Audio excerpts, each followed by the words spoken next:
Dia sampai setiap kali dalam 1 bulan tu mesti nak datang sini. Betul. Okay. Favorite daging salai.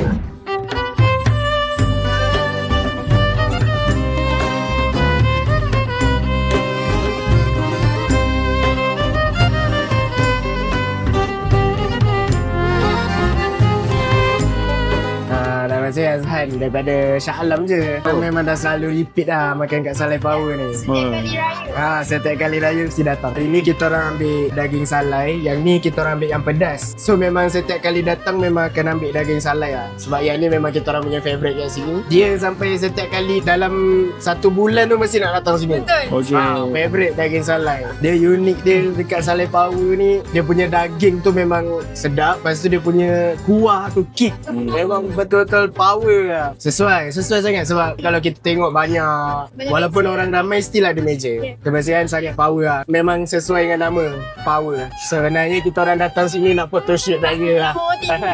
OOTD. Belum ada gambar Selain daripada makanan. Memang macam kat kampung. Okay. Apa yang tak ada kampung tu boleh boleh datang datang sini. sini. Lepas ni insyaAllah saya akan bawa family saya datang sini. So mari ramai-ramai datang ke Salai Power. Salai Power memang power.